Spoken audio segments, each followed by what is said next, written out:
Hi, and welcome to a special episode of SWITCHCast, a podcast delving into the world of film brought to you by the team at Switch. Thanks so much for joining us. I'm Charlie David Page. I'm Jess Fenton. I'm Daniel Lamon. And I'm Ashley Teresa. It's Thursday the 30th of January 2020. This is our Academy Awards special. Woo! It's like the grand final for nerds. We are deep diving into everything Oscar related, from our verdict on the nominees to our opinions on all the controversies. And there's plenty of them. Plus, we'll share our predictions on who will be walking away with a statue this year. And we're giving you the chance to go head to head with the Switch Brains Trust with your picks to win a massive prize. But before we get started, a quick PSA from the Switch team. We do what we do for the love of movies. We don't have any advertising on the website, so you can focus on what's important, our film reviews. So we rely on support from people like you to keep Switch running. The good news is, if you become a member, you can score yourself a bunch of free stuff and access exclusive content. So head on over to patreon.com/maketheswitchau to find out how you can help us and access our exclusive competitions for supporters. Alright, let's get straight into it. And as we mentioned, this episode is focusing on all things Academy Awards, and here are the facts. Facts. Is that meant to be a drum roll or a news broadcast, Daniel? It's like a news broadcast. Here come the facts. Here are the facts. Facts. So here is what we know. Joker scored the most nominations, popping up in 11 categories. Scarlett Johansson got not one, but two nods in both Best Actress and Best Supporting Actress categories, and that's the 12th time that that's ever happened at the Oscars. Similarly, Parasite is also the first South Korean film to receive nominations in both the newly named Best International Feature Film and Best Picture categories. This is only the 6th time this has happened in the Oscars' 92-year history. Whilst at the age of 25, Saoirse Ronan became the second youngest female to score 4 nominations throughout her career.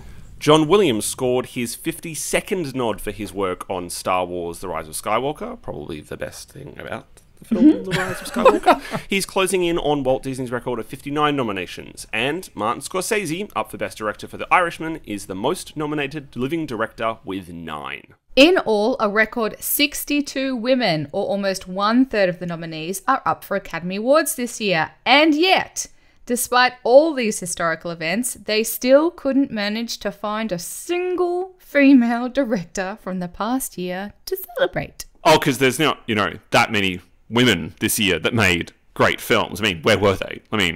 None of them were good enough. We will get to that later in the episode. Those are the facts, but what about our opinions? Because we do have plenty of opinions. Of course we do. I've never had an opinion in my life. Let's kick it off by revisiting our reviews for the Best Pictures category. And to keep it fair, we'll run through them in alphabetical order. So, first up, my review of Ford versus Ferrari. Racing pro Carroll Shelby, played by Matt Damon, and short-tempered Ken Miles, Christian Bale, are given an impossible task: create a race team for Ford in a matter of months that will obliterate Ferrari. So the great Carroll Shelby is going to build a car to beat Ferrari with a Ford. Correct. And how long did you tell them you needed? 200 or 300 years? 90 days. A biography on American underdogs from a blue-collared industry with notable actors, impressive production team, and inspiring story? Did someone say Oscars nominations? Well, whatever its intent, Ford vs. Ferrari is an impressive biopic that rarely strays from its path, that spectacularly captures the elegance and speed of the extravagant vehicles. A melding of entertainment and creativity, this film should be considered both a commercial and critical success. Fire up your engine and check this one out. 4 stars. Well, this one knocked me on my ass. I cannot believe it got nominated for Best Picture. I thought it was so boring. So why? Tell boring. me why. In all fairness, this film has been nominated for 4 Academy Awards. Outside of Best Picture, the other 3 are all technical. It's all like editing and mixing, sound mixing and all that sort of stuff. So yeah, it was a technically well done film, but Best Picture? Come on. It's got 2 Academy Award winning actors as its lead, And there's no acting nominations, no directing. They were really tough categories this year. I feel like that's why they didn't get a nod, honestly. I thought it was Christian Bale's best performance in years. I thought he was probably I agree. for something. I do agree with Jess that it's strange that it's there, but I thought it was fine. I was really entertained. Like, it's not my least favourite of the nominees. Well, we'll get onto that one later, but no, it definitely it's far from the least favourite. I don't know, it's mine. This one just doesn't blip for me at all. Like, I either like love other ones or I hate them. This one is just it's just a non-starter. Can I ask you, Jess? Haha, Yeah. non-starter. Yeah, very, very well done. I'm not a huge car fan, but is it the content that just didn't appeal to you? What was it about it? I didn't feel that there was a story there at all. I felt like the main drama came from the fact that the guy didn't want Christian Bale to drive and Matt Damon did want Christian Bale to drive, but it was all sort of resolved at the end, you know, without really any true on-screen conflict. It was like, we want him. No, we're not going to do that. We're going to make him race. Okay, fine. I thought there was something quite unsettling about it in the way that it was talking about creativity and individuality within an art form, which I guess in this film it's kind of purporting that automobile design is kind of an art form. It being eaten up by corporate interests. Yeah. Like, I remember walking away from it actually feeling quite sad, particularly when it's a Fox film being released by Disney. I thought it was weirdly, I was like, I remember walking up being like, this film's about the Disney merger. Like, right on complete accident. Yeah, well, it was released here right on the cusp of that whole merger happening. So, yeah, I agree. I mean, I think there were a few pacing problems in there, but I think visually it was really great. I think it showcased cars, these historical cars really, really well. I think it did a great job of that, and I think it had that nostalgia with modernness tied in so that it still looked really flashy. Agree to disagree, Charlie. Well, fair enough. That's what this podcast is all about, coming up with the pros and cons. We're going to hear that phrase a lot. We're going to hear that phrase a lot. Agree to disagree in the next however long we're going to talk about these. And it's only going to get more vicious. So, let's move on to our next entry in the Best Picture category. It is The Irishman. Yes. Ashley got the chance to check this one out. So, was it an offer you couldn't refuse? Well, Martin Scorsese and gangster movies are one of Hollywood's longest-running love affairs, and The Irishman proves that even at 77, Marty's still got the Midas touch. The Irishman plays less like a traditional film and more as a sprawling 3.5-hour epic, detailing the 50-year friendship of real-life gangsters Frank Sheeran and Russell Bufalino, played by Robert De Niro and Joe Pesci. A friend of ours is having a little trouble. Friend at the top. Hiya, Frank. This is Jimmy Hoffa. Glad to meet you. Big business and the government is on the attack. You want to be a part of this fight? A part of this history? Whatever you need me to do, I'm available.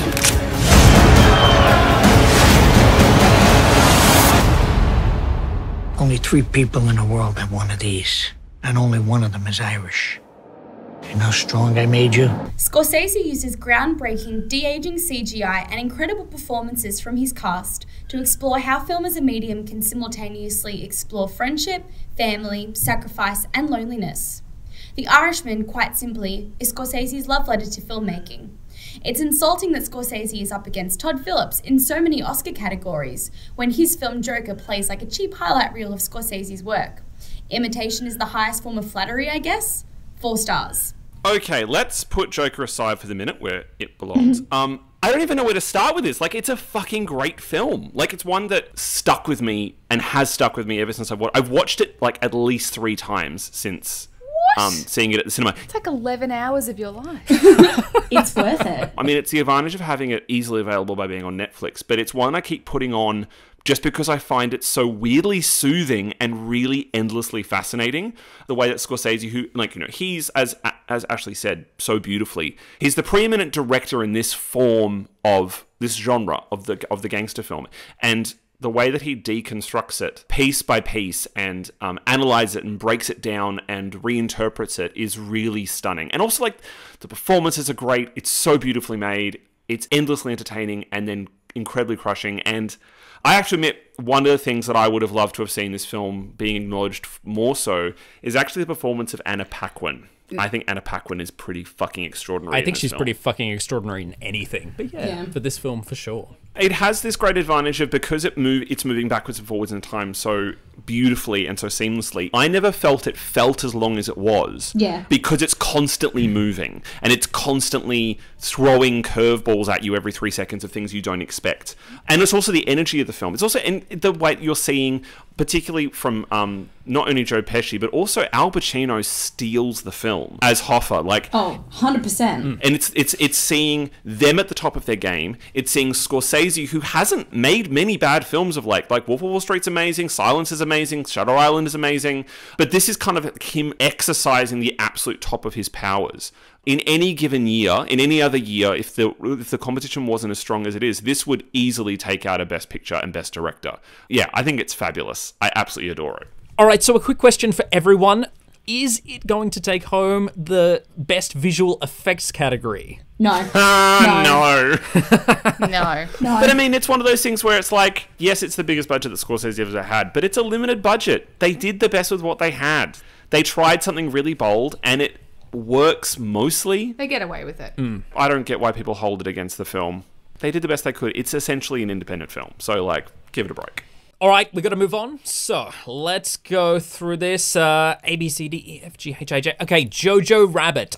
Jess jumped into this World War II comedy from Taika Waititi, but is the film more satire or quagmire? Well, it's either or, depending on who you talk to, but to me, it was pure brilliance. Kiwi funny man Taika Waititi has nailed it once again, blending humour with heartbreak and phenomenal performance from its preteen cast, holding their own against the big dogs like Johansson and Sam Rockwell. Today you boys will be involved in such activities as war games, ambush techniques, and blowing stuff up. I don't think I can do this. Of course you can. When I was your age, I had an imaginary friend. Got me in so much trouble.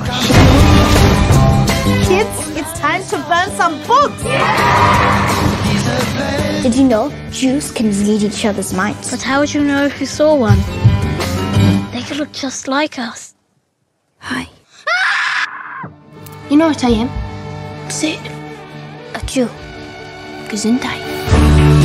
What an extraordinary undertaking it was to satirise such a dark time in our history, but he does so with elegance and energy by taking the audience on a journey of the time through the eyes of a child, coming to terms with what he's been told and what he sees and experiences for himself, and allows the ribbing to fall upon the most deserving, the Nazis, while the Jews can cheer in delight. 5 stars. Now, I think this may be the first Best Picture nominee that the team might be a little bit split on. I mean, I totally get why people are loving this, but for me, it's a bit of a shrug, and it actually falls apart the more I think about it, which sucks, because I love Taika. Sad. Yeah, I did not like this film. Again, Taika's great, but I walked out of this film. I don't know what it was about, and I don't know who it was for. I think what my problem with it is because the premise seems... It doesn't need to be edgy, but if you're going to make a comedy about Hitler being a young Nazi's imaginary friend, I just feel like, especially from Taika, it plays it so safe in literally every single aspect, and I can see why it's getting so many accolades because it's safe, but I just wish it had pushed that satire a little bit more. It's really sweet, but you can still be sweet and still be satirical and still make people go, oh, they did that. And it just didn't do that for me. This isn't a criticism of anyone who does like it. I know it sounds like it's going to be, but I don't mean it to be a sweeping criticism. But my feeling watching it, I was like, oh, this is to make middle class people feel better about the Holocaust. I found it had no bite. I didn't know what it was saying. I didn't know what it was contributing to the conversation. I didn't think it was as funny as it should have been. I don't think it was profound as it thought it was. And I think that as great a director as he is, and I think he's a great director, and he's going to do some amazing things in the future, and has done some amazing things in the past, I think this was too big for him. I think he was too far. Let me throw this out at you guys. Are you perhaps confusing Taika's respect as a Jewish man himself for weakness in the story and his approach? No. I don't. Because the depiction of the Jewish characters is great. Like, one of my favourite moments is the moment where Thomas Mackenzie's character, when the little boy's asking about what are Jews, and she plays completely into the stereotype and kind of takes ownership of it, is one, like, their scenes is kind of the best moments in the film, apart from the ending, which is just fucking bullshit of an ending. When he tricks her, I was like, why? What is the point? I actually think he could have gone harder in his satirizing and criticism of Nazism. At the same time, I get why people love it, and it's great that it's a film that's connected with people, and they're really, like, it's lovely to hear you talk about it, Jess. Because there's so much love and you've gotten something out of this. Yeah. It's good that you have. All right. It is one of those films which has really divided the Switch team. I know that, yes, Ashley and Daniel didn't love it, but Jess, Lily, and Joel absolutely adored it. So we're getting some really, really polar opinions about this one. I guess we'll have to wait and see until the Oscars, if it does take out the Best Picture. But one that I don't think will be is a little film called Joker. So let's open this one up to the floor. It's a DC comic film which has received 11 nominations at the Oscars. So tell me, why has this been so embraced by the Academy? They love mediocrity. Yeah, they do love mediocrity. Or is this the way that the Oscars is trying to appeal to the everyday man, the person who's maybe not a cinephile, a way to draw them into this particular year's ceremony? I respect that idea, but I disagree entirely because Ford v Ferrari does not belong in Best Picture, but it's still there. I feel like that's the most dad film to ever dad film, so that's still appealing to the masses. You've got a Tarantino film in there. It's not like we're being film snobs if we don't put Joker in there. I just think that I don't know why it's there. I feel like it's jumping on a hype train. It won Best Film at Venice. But I don't know why. Any accusations that they're trying to counteract any kind of snobbery by including it, it's kind of nulled because it won one of the biggest film awards in the world. Yeah. Why are they choosing now to heap praise on a comic film? I mean, this has got 11 nominations. The Dark Knight only got 6. And they were all technical, with the exception of Heath. Because it makes men feel better about themselves.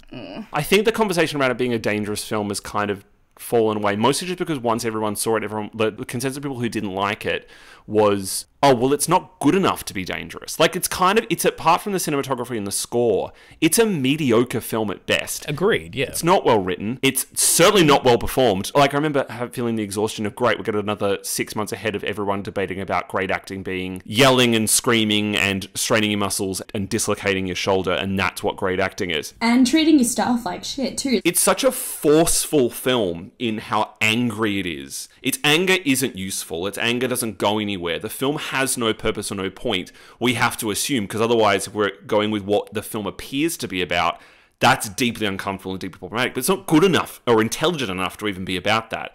I think it's just a film that makes men be like, oh yeah, we matter too. Yeah, I think you hit the nail on the head there. It just helps rationalize these issues that are really non-issues that men have and makes them feel like they're actually valid and they need to act out about it, which I think is the most dangerous part about it, not the whole violence aspect, because nothing actually happened. When a film ends with your main character laughing and his psychologist being like, what are you laughing at, Arthur? And then he smiles, looks away and goes, you wouldn't understand. It's like, that is what this film is about. It's men being like, we're not understood. No one gets us.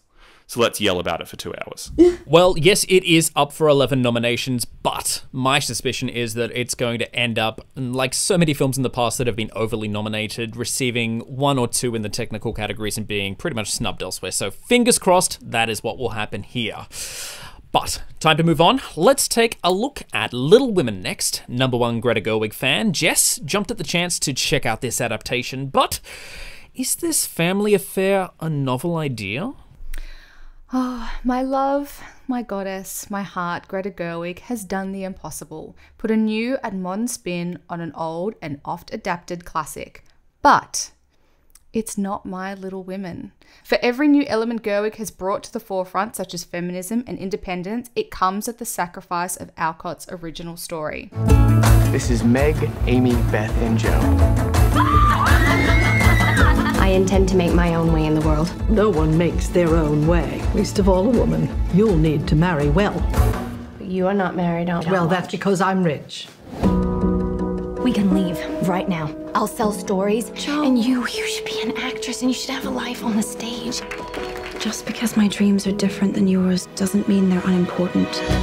I have loved you ever since I've known you, Joe. I couldn't help it. It would be a disaster if we married. It wouldn't be a disaster. We'd be miserable. Joe, I'd be a perfect saint. I can't. While beautiful and performed extraordinarily by the entire cast, I felt that the novel's core romantic relationships were put on the back burner and disrupted by telling the tale in a non-linear fashion. And Greta's decision to allow 23-year-old Florence Pugh to play a 12-year-old Amy March instead of casting a second actor did not sit well with me at all. Only 3.5 stars, I'm afraid.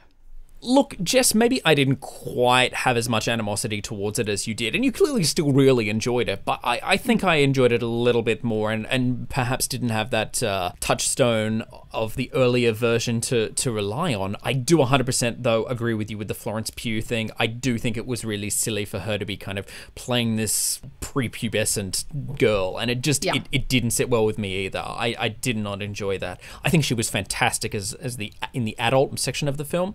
Yes, Florence Pugh is a phenomenal actress, but and she did a great job playing the younger version, but I couldn't look at her and see a 12-year-old, and it annoyed the shit out of me. She was pouting in pigtails. Ashley, do you want to take over now?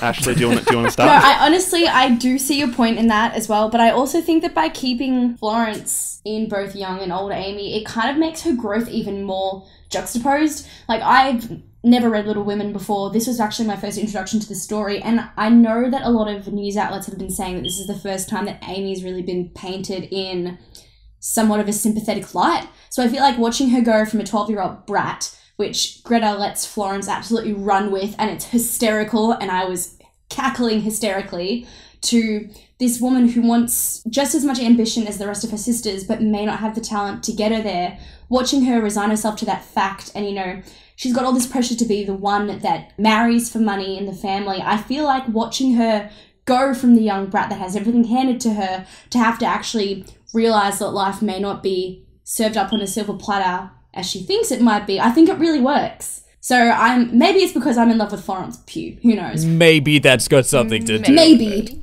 I guess Jess and I will have to agree to disagree. It's the beauty of all of the performances from all four of them, but in particular Saoirse Ronan and Florence Pugh, that it helps with the storytelling because it cuts back and forth so much that you know how old they are by the detail in their performance. You know what age Amy or... See, I disagree. I found it really, really hard to keep track of the times purely based off of that particular fact. I really struggled. But Amy has bad bangs. It's easy. They're bad bangs. They are bad, but they're not enough to clarify things.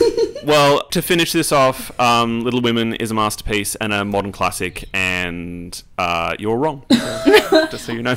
Oh, okay. All opinions are valid. What I'm truly most surprised about is we spent 4 or 5 minutes talking about the film and never actually mentioned Timothée Chalamet. So, Who? Which is what Timothée Chalamet would want, because he is a magnificent supporting player in this beautiful film. It's called Little Women. There's no room for boys here. Well, it's time to move on to our next film, and Marriage Story makes its mark as the 6th nominee for Best Picture. Ashley hooked up with this Netflix hit, and a few months on, are you still in the honeymoon stage with this film? Breaking up is hard to do, as Charlie and Nicole, played by Adam Driver and Scarlett Johansson, discover Noah Baumbach's new film, Marriage Story. Inspired by Baumbach's own divorce, the film explores how the separation affects Nicole and Charlie both professionally and personally, but never takes sides even as years of unspoken resentment between the couple surfaces. This is further poisoned by their bloodthirsty lawyers, played by Ray Liotta and Laura Dern, who, at this point, has the Best Supporting Actress Oscar on lock. What I love about Nicole, she is a mother who plays, really plays.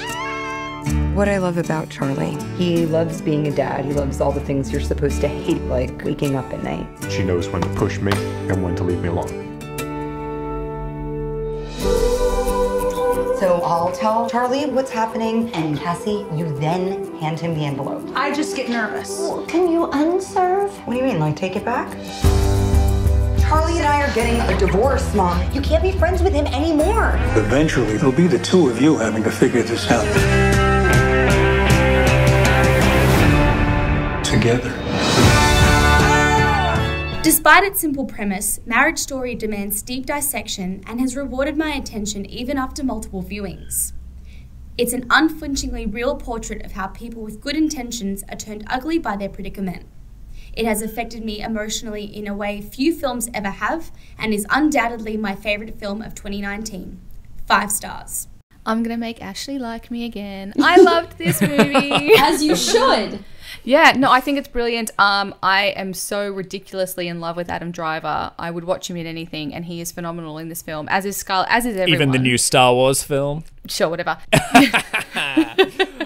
One of the things I found most remarkable about this film is, obviously it's what the whole film is about, is how it depicts divorce. We've never seen it like this before. It's always been this bitter feud between two adults, in complete animosity with one another, and this one actually takes the deep dive into the effects of it, into the consequences of it, into the outside forces that affect it as well, and how one survives the process as well. And I thought it was incredibly beautiful. It was a lot to take in, but I thought it was done so well and so delicately, while also shining this very harsh light on the whole process. But I thought it was an incredible film. Yeah, this is my favorite film of the year. I have so much stuff to say. If I had to pick one thing that I would probably critique, it's probably the fact that their son, 8-year-old Henry, doesn't really get a lot of characterization. Like, he loves his bionicle, he's a little bit nervous at school, but he takes the move quite well.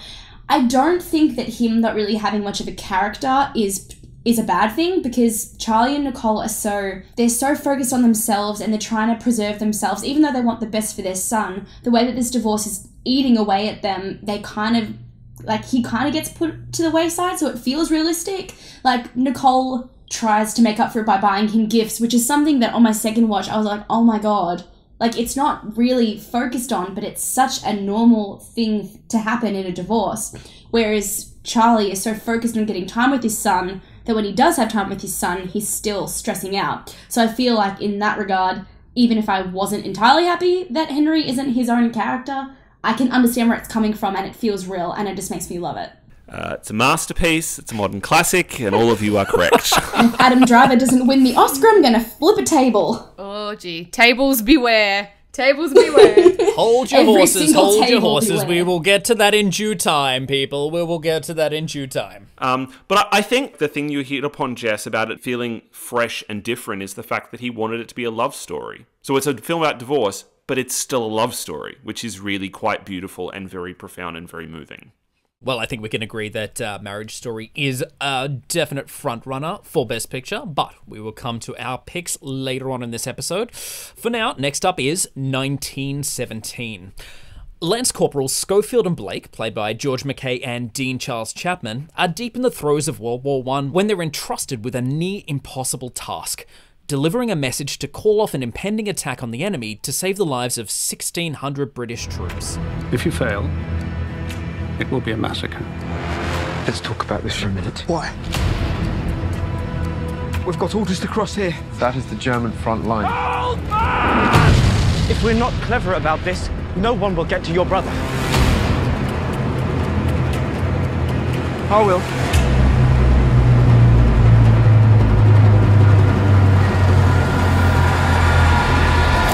Impressively, the film plays out in real time, as if it's one continuous shot. It's a crazily ambitious technique from director Sam Mendes and cinematographer Roger Deakins. And while it's technically stunning, it does at times overwhelm the story and make it and the situation emotionally hollow. Still, McKay and Chapman elevate the work with superb performances and great chemistry. Even with its flaws, it's entertained audiences and garnered respect from critics for its execution. 4.5 stars. So what's the audio version of a shrug? Like meh?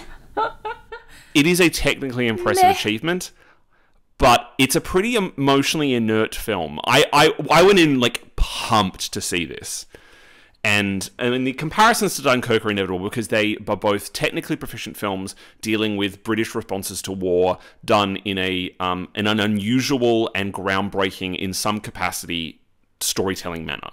Where Dunkirk was restrained in its emotion and restrained in its melodrama, which amplified how emotionally devastating and how moving it was. This kind of does the opposite. I find sections of this film really melodramatic and they took me out of the film a bit. I think it's a much more effective film when the conceit of the real-time single-shot, race against time, clock is ticking conceit, the thriller aspect of it, is at its forefront when it's really playing into that. Agreed. Yeah, like the sections where they're crossing no man's land, the section where George McKay's character is running through the destroyed city at night. Stunning. Or like the moment where he has to jump. And like the climax of the film are all really extraordinary, but because there's a tension there. That's another thing that Dunkirk really beautifully does, is it's a film that never releases its tension. The releases in tension that I felt happened in 1917 actually robbed it of its power to a certain extent. And at the same time, I have a similar criticism to this that I have to Joker and to Jojo Rabbit. I don't know what it's about. Like, I don't know what it's leaving me with at the end. It didn't leave me with anything other than to go, this was an experience. I do want to see it again, because they're showing it at IMAX down here in Melbourne.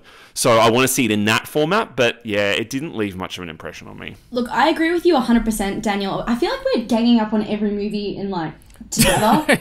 This episode, we've got the same opinion on everything. Melbourne versus Sydney, that's what this is. Basically, yeah, that's what it's come down to. When it's at its best, the single take conceit works so beautifully. And in fact, it's always working beautifully. It's just the storytelling happening within that shot is not always as vital and as immediate as it needs to be. So, agreed. Yeah. But it'll probably win, or something. Or something. Look, I can't disagree that there were moments where the tension did lapse a little bit, and, you know, I really, really wanted to give this film 5 stars, but there were so many of these little niggling things which made me say, milk. Look, it's not worth it. Oh my god, the milk. The fucking milk. Ashley has this point about the milk, you know, the fact that they pick it up at the farm and then... Let's just say the milk comes back in and it's just like, it's going to be important and it's so obvious. Yeah, and there's elements of that which actually, to me, made it come off very, like, video game storyline-esque, and I think that was kind of the hollow aspect of it to me. So, yeah, I totally get where you're coming from, but I do still think it is a fairly impressive film. Also, can we just say he's having a massive, and he's going to have a massive year. Can we just say that George McKay is a when, not an if, Oscar winner? Yes. Yeah, let's cross fingers. He's got 3 movies out now, or about to be out now. You bitches have no idea what's coming in your 3 film watching experiences in the next month. You have no idea. In various viewing platforms, George McKay has 3 films out at the moment, so it's kind of nuts. All right, time to move on now to check out Quentin Tarantino's Once Upon a Time in Hollywood. We all know that the Academy loves nothing more than a film that pays homage to the golden age of cinema, so... do we think that this film is actually deserving of a Best Picture nomination? Yes, everyone else shut up. Listen, so this is going to be... Yes, ma'am. Yes, so this is a bit of a spoiler alert to what we're going to be talking about later in the podcast, but I'm telling you, I feel it in my waters. This is going to be Tarantino's year. Like, across the board. I reckon... Big call. Yeah, I'm saying it now. I'm putting it out there. This is it for him. This is his thing. This is the film. But is it his best film? That's the question. Is it actually his best film? No. It's pretty close. It's close. It's not my favorite Tarantino film, but it's up there as one of his best. Yeah, I would say it's probably his masterwork. I don't think it's necessarily his best, and I don't think it's and it's definitely not my favorite, but I think it's a masterwork. I cannot describe. And it's also one of the most non-Tarantino-y films, like with the exception, I think we said this last time, like with the exception of the last like half hour of the film, there's not these grandiose like scenes of violence and action and all this like crazy pithy dialogue, and it's a very different genre of film. It's very different for him, and yet it's getting the most praise, which is kind of sad.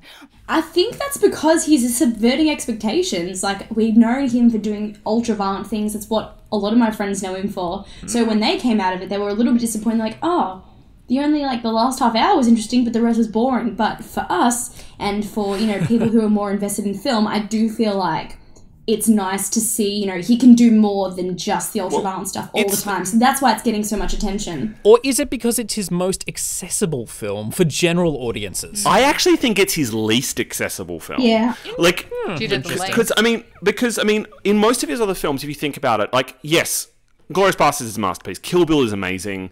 Like, he's made so many great films, but you walk out of them And all that stays with you is the experience of watching them. Once Upon a Time in Hollywood continues to roll around in your mind, because what his films prior to this did is they laid everything out on the table and you took them exactly for what he presented. This one is a series of provocations and questions. It doesn't give away everything. It asks you to sit and meditate and think about what it's saying and what it's presenting to you. I think it's his most thoughtful and melancholy and complex film. And we're not trained to think of his films like that. Like the fact the arguments around Margot Robbie's performance in the film of going, well, she doesn't say anything, so, you know, it's not a good performance, or he's not done disservice to a female character, or he's not done service to Sharon Tate. It's like, that's because on a simple black and white level, sure, maybe, but this film is much deeper than that. And what he's doing is far more complex and far more gentle.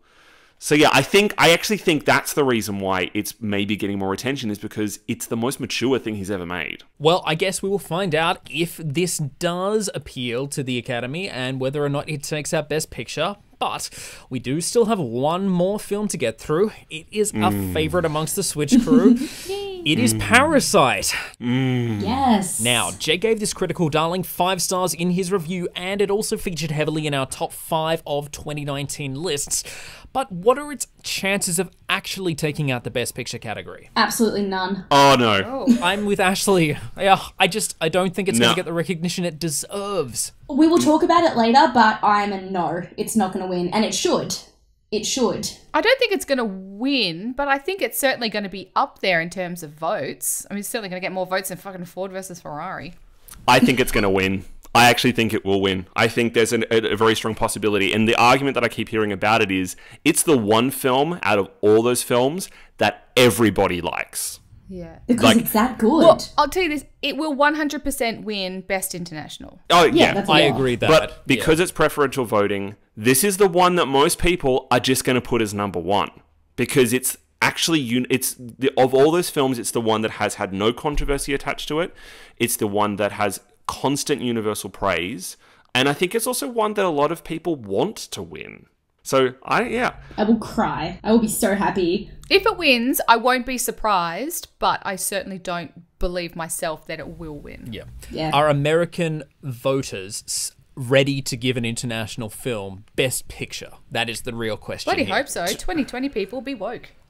They would have last year if it wasn't a Netflix film. Like, I think that's the one thing that was really working against Roma, was that it was a Netflix film. This is not a Netflix film. This is critically acclaimed. It's from an internationally recognized director. It's very popular with audiences and has done very well at the box office everywhere it's been.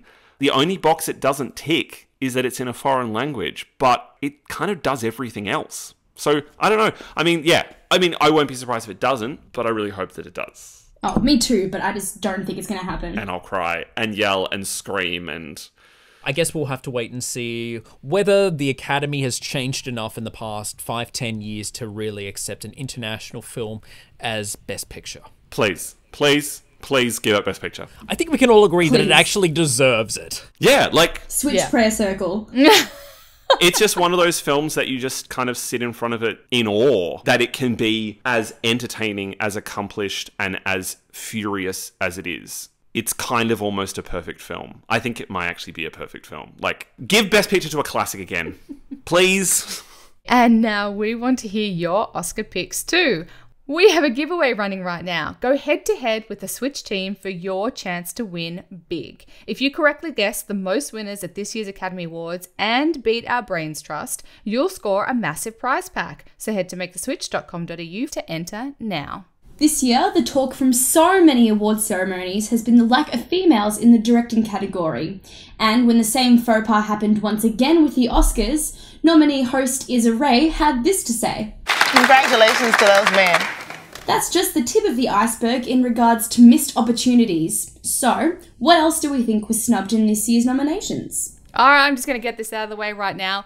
Booksmart. It was my favourite film of 2019. I'm going to say snub in the screenplay category, snub for Beanie, and, okay, maybe not for Olivia. I mean, she's getting awards across the board for, like, Best Newcomer and Best Up-and-Coming and all that kind of stuff, and well-deserved. I don't think she's quite Best Oscar Director caliber yet, but she was fabulous. But I just I'm so obsessed with Booksmart. I was devastated when it didn't even get a look in once. Fuck it, Best Picture. Like, Best Picture. Like, yay! So why isn't it in there? Let's a comedy. Try and figure this out. Because it's a teen female-written, female-directed, female-led comedy. Teen comedy. I think the important is, like, this is the first time a teen comedy of that style has garnered this much attention. Yeah. It now, if the genre has to keep building in this way, it needs to jump the, like, superhero or science fiction hurdle. Yeah. Because otherwise there's nothing wrong with it. All right, what else are we missing from the Oscars this year? Taron! Where the fuck is Taron? Yeah, Taron. He was Elton John. Yeah. I feel so bad for him because he was literally working overtime this entire award season. The way that he was attending every single event, he was kissing every single baby's foreheads. Like, he was getting the nominations and he seemed like a lock. Yeah. How do you give Rami Malek the actual Oscar and you don't even give Taron a nomination? Not sure. That particular category was stacked. Yeah. Sadly, it's true, yeah. It's a strong acting field this year. But that being said, the Two Popes got in. And what happens in the Two Popes? Jonathan Pryce is very good in the Two Popes. Yeah, I've seen it. It's great. I loved the Two Popes. Yeah. It's a really beautiful meditation on the nature of religion and the nature of religious institutions. And Jonathan Pryce is fantastic in it. The one that I think was the biggest shock was J-Lo. Yes. Out of the acting categories. No. Why does everyone think she's so good? She's good for J-Lo. That doesn't mean she's good, period. It's like being the best house on a bad block. Nah, She's never given a chance to perform like this. Yeah. I just don't understand. I don't understand people's reaction to her in this film. There's a complex fury in her performance, which I think is really arresting. I thought she was really great. Oh, I thought the film was crap as well. I mean, sure, she was fine in it, but I didn't like the film. No, love Hustlers. Great Yeah. film. Before we get on to, like, the saddest one that's missing, what the fuck happened to Apollo 11? Where the fuck is it? Like, come on. How the fuck does that not get nominated for Best Director? Yeah, from any category, really. That's the Lego movie of the year. Like, that's the Lego movie snub of the year. Of just like I'm sorry, what? That one? That's the film you decide? Oh, it's amazing. How did it get nominated? And then there's The Farewell. Yeah, The Farewell. What really breaks my heart is that Awkwafina was the first Asian woman to win Best Actress at the Golden Globes. I'm thinking, yes, she's going to be here. And then no. I'm heartbroken. Yeah. It's such a beautiful film. I mean, I think it was a big call to think the film itself will get a lot of nominations, but Awkwafina's that's a great performance. Yeah, it's it's so a gut beautiful. punch. And I'm sorry, but that's the example that I can use to say, yeah, maybe the Academy is not ready to embrace international films quite at this stage. The melding of American and Chinese ideals is just not quite there. Yeah. Well, I mean, it's also, we know they have a problem with recognizing Asian cinema. I mean, there was still a part of me that was like, what if Parasite doesn't get nominated for international film? Like, it was entirely possible. It's the first South Korean film that's ever been nominated for the Foreign Language or International Film Award at the Oscars. So they just seem to have a problem with Asian cinema, which is really problematic. Well, the Academy Awards are, without a doubt, the highlight of the cinematic awards season. But after 92 years, I think we all agree they could do with a bit of a breath of fresh air. So, if we had carte blanchette of the Oscars, what would we do to make it more appealing? I feel like a common theme throughout this episode has been, has the Oscars progressed? Have they become more modern? And I just want to say that in their categories. So I think the addition of Best First Feature would really, really help put the eyes of the world on new and upcoming filmmakers, because they're the future. They're the ones we're going to be seeing nominated for Best Director in 10 years' time. Yeah. So as nice as it is to, on a Marty, on a Tarantino, I feel like we should also be looking to the future. And the Academy will also show a lot of insight by, picking and being like, hey, we knew this person was special from the beginning. So I feel like it's a win-win, and I don't know why we don't have that category. The one I still am like, what the fuck, is Best Stunts. I know it's brought up every year, but stunts have become an art form. If Mad Max didn't already make it clear that they needed to change that category and add that category, Fallout did. Fallout, the stunts were symphonic. I'm always livid about this almost every single year. I always think that the Academy needs to expand their ideas and their definition of an actor for the acting categories. Every year I am pissed that oh my God, I'm so livid about this. I am so pissed that Andy Serkis has never been nominated for anything that he's done mocap for. He was a freaking ape. I mean, if you watch those side-by-side comparisons on like YouTube where it's him with all the mocap crap on and him in the final product, the only difference is that they've put like ape skin on him. Like his facial expressions, his voice, everything. He is that character. Like he was Gollum. He was Caesar. He is, he is a phenomenal actor and he does not get recognition ever. Yeah, I agree with Scarlett you. Johansson in her as a vocal performance, I thought was phenomenal. I also want the Academy to start recognizing more young actors. I still lie awake at night pissed that Dakota Fanning was never nominated for I Am Sam when she was like 6 years old. She ran circles around everyone in that film as a teeny tiny child, and I thought she was phenomenal. And they don't recognize these performances, and I never understand why. They used to have a Best Newcomer award, in the that early died days out of the like Oscars, 50 years ago. Yeah, but maybe, so did the 10 nominee list. So maybe, one of the consistent things that's come up from both from you and Ash is the idea of recognizing the next generation. Maybe that is something that they need to start doing because, it does kind of give encouragement and a leg up for a young actor or a young filmmaker. Winning an Oscar and being recognized does actually mean a lot in terms of their career. It means they get into meetings, it means they get heard, and also it will start recognizing different kinds of genres of films. I'd also love to see a best ensemble category. Each year we always hear about the politics of the Oscars with like who gets nominated as a lead actor, who gets nominated as a support actor. What if you have two lead actors? Do they cancel each other out? Blah, blah, blah, blah, blah, blah, blah. Agreed. What if we just celebrated and awarded an entire ensemble and then everyone wins? Yes. I think we always complain, especially if you guys are adding 27 new categories to the awards ceremony. We need to find a way to cut it down, make it shorter, make it more accessible. And I think one of the best things they need to do is embrace the no host idea. We don't need all that fluff. We don't need the monologues. We don't need all that bullshit that's not funny anyway. And keep it to a bare minimum in terms of all the bullshit that goes on in between. That's number one. But it breaks up here are the nominees, here's the winner. Here's the nominees, here's the winner. Here's the nominees, here's the winner. We don't need that because it's not good to begin with. It's shtick, it's unnecessary, it's not funny. Just move on. Having no host last year worked really well. I think so too, and I think it's really good. And yeah, you just have a voiceover to introduce everyone who's doing the categories, and that's it. Get through it. Move on, people. This is an awards ceremony. It's not a fucking comedy night. So get on with it. It's not live at the Apollo. Okay, so with all that said and done, we're now going to talk about our actual predictions for the top categories. Now, here's the thing, guys. I want to hear from you who you want to win. And then I want to hear who you actually believe is going to win, as painful as that may be. You know what I'm talking about. So we're going to start with Best Adapted Screenplay. Charlie, go. Look, although I kind of would love for Jojo Rabbit to win because there's a bit of me that does love it, I think The Irishman is going to win that one. I think it's going to take it out. Okay. Ashley? As much as I would love Little Women to win, I do think it's going to be The Irishman. Daniel? I would love for Little Women to win, and I also think Little Women is going to win. Whoa! Yes. I think it's picked up some traction.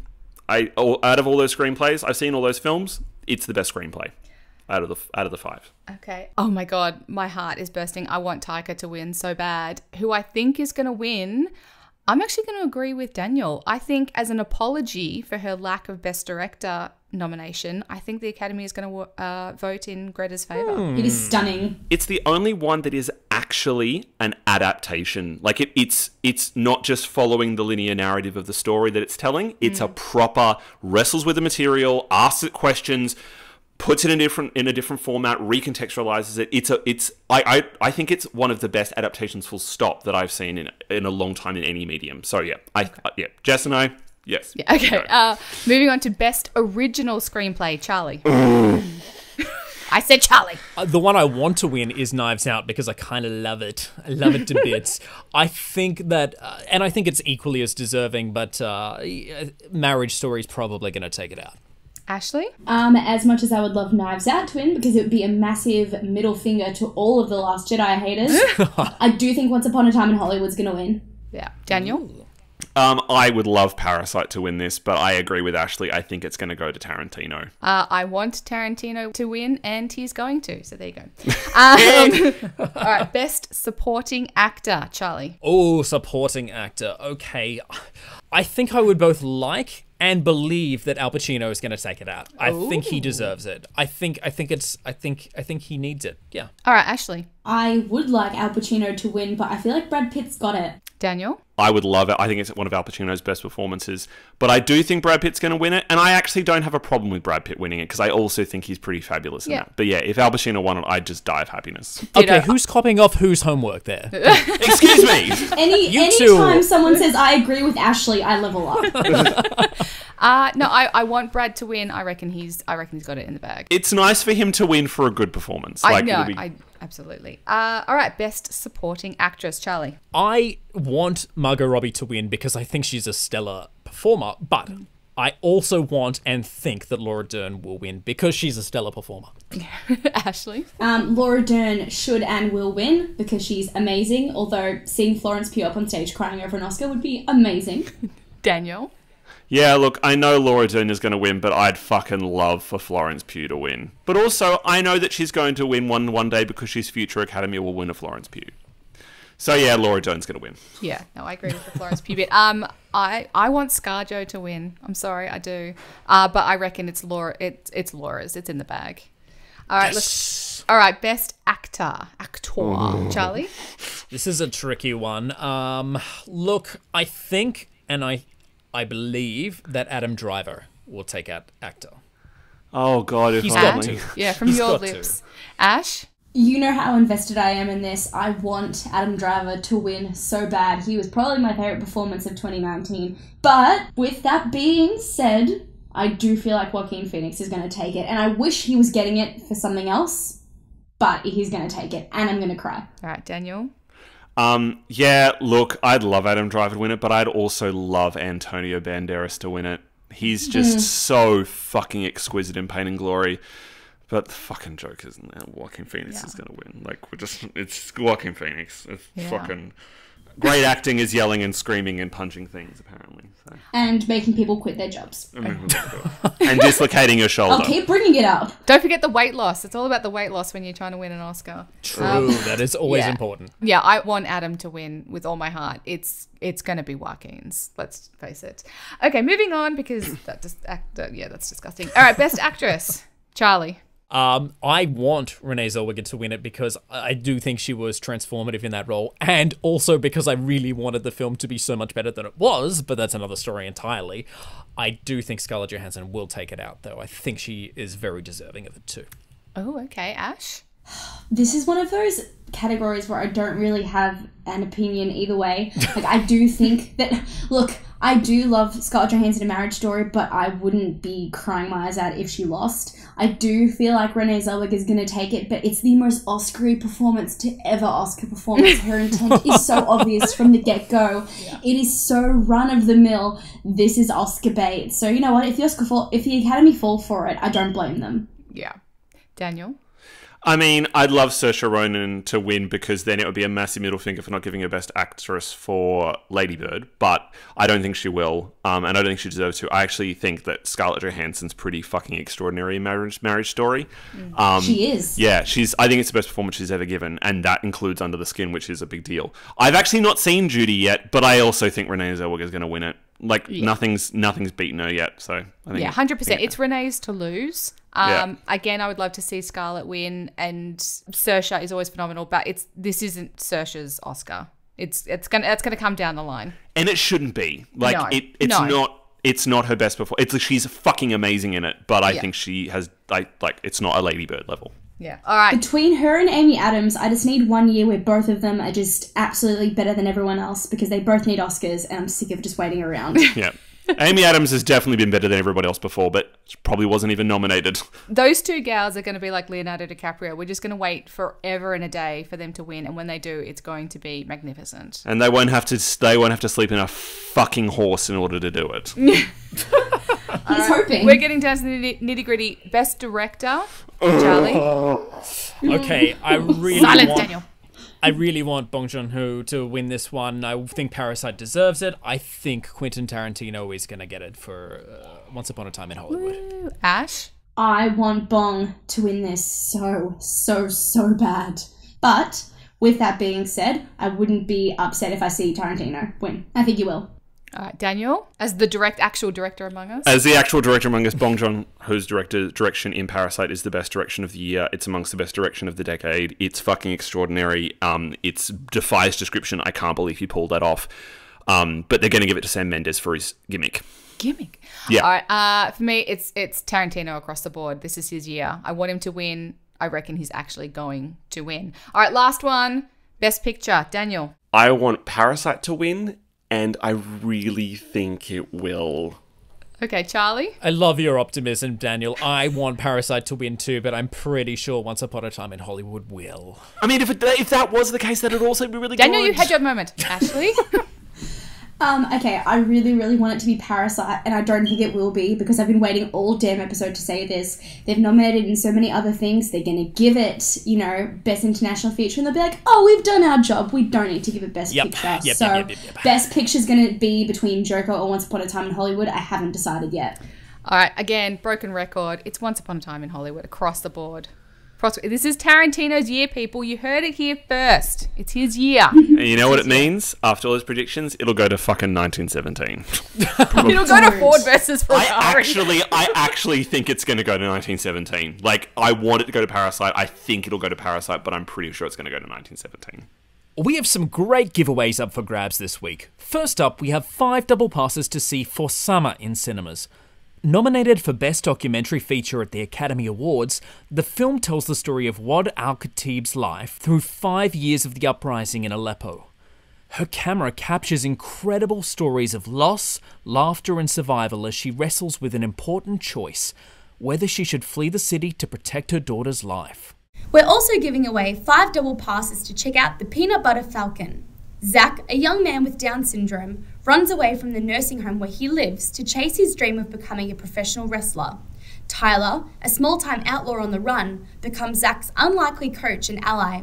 Together, they wind through deltas, elude capture, drink whiskey, find God, catch fish, and convince Eleanor, a kind nursing home employee, to join them on their journey. And last but not least, we're giving away 5 double passes to see The Lighthouse in cinemas. Like, actually in a cinema. Like, it's actually going to be here. We're actually going to sit down and watch the film because it's finally here after 3,000 years of waiting. From Robert Eggers, the visionary filmmaker behind modern horror masterpiece The Witch, comes this hypnotic and hallucinatory tale of 2 lighthouse keepers on a remote and mysterious New England island in the 1890s. For your chance to win this and all our prizes, head to maketheswitch.com.au/comps now. Well, before we go, we have something which is not Oscar related, which might be a breath of fresh air for some of you out there. That you know of. Well, we'd like to offer you some cinematic inspiration with each of us suggesting one film that you should see this week and why. For me, it's a film that one of my colleagues said was from a great year, 1984. It's a comedy horror, which I feel is a bit of a cult classic these days. Gremlins. I absolutely... totally love this film. It's it's one of those childhood films which has so much fun nostalgia to me, and it's quotable. It's got little quirky things in it that make it so fun and entertaining. I love watching it. It's been actually years since I've seen it, but suggesting it here makes me want to go see it again, so I think you should too. Gremlins. It's time for Jess's though. What have you got in store for us? All right, I'm going to keep in theme with the Oscars a little bit. This was nominated for several Oscars. It's only, I guess this year it's 5 years old now. This is the film that garnered Saoirse Ronan.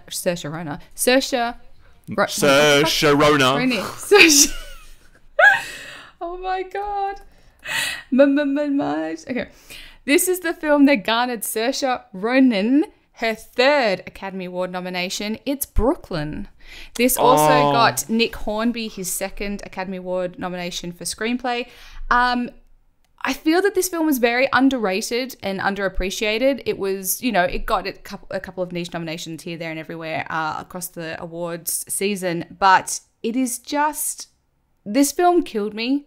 It is so beautiful. It is about an Irish woman who immigrates to New York and how she adjusts and deals with homesickness and how she views herself, whether she, after a while whether she views herself as Irish or American. And Saoirse Ronan, who cannot do any wrong, is just phenomenal in this film, and it is so beautiful. And I think it's on Netflix too. But I wanna get in there and recommend Brooklyn. The guy who plays not Domhnall Gleeson, my God, like so beautiful. Not Domhnall Gleeson. All right, good suggestion, Jess. It is Daniel's turn. What have you got in store?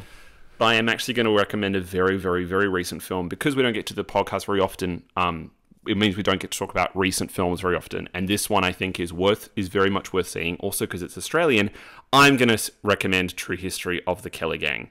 It's showing in some selected cinemas in major cities across Australia, and it is already on Stan for to watch on streaming. It is an extraordinary reinterpretation and recontextualization of the story of Ned Kelly. We were talking about George McKay before. He gives like a star-making performance, and also it's directed by Justin Cazell, doing his best film since Snowtown. If you can see it on the big screen, sit in the big screen. It's fucking extraordinary. Yeah, True History of the Kelly Gang. And next week I'll go back to recommending films from the 1920s. Perfect. Well, last but not least is Ashley. What have you got for us this time around? Okay, so my film is from 2017, which was a great year for film.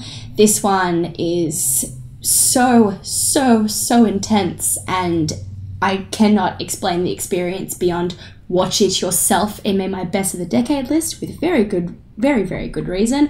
It is Good Time by the Safdie brothers. We talked a little bit before about Uncut Gems, which should have gotten Adam Sandler an Oscar nomination, but I guess we'll find out when it comes out tomorrow, January 31st. But if you are interested in seeing it, I do recommend their previous film, Good Time. It is fantastic. Rob Pattinson's putting in some of his best work. Watch it before Tenet comes out. It's on Netflix. You don't have an excuse not to see it. Again, like with Marriage Story, like I said last time. So go watch it. It's an amazing crime film. Watch it. Hey, should we watch it? Just watch it.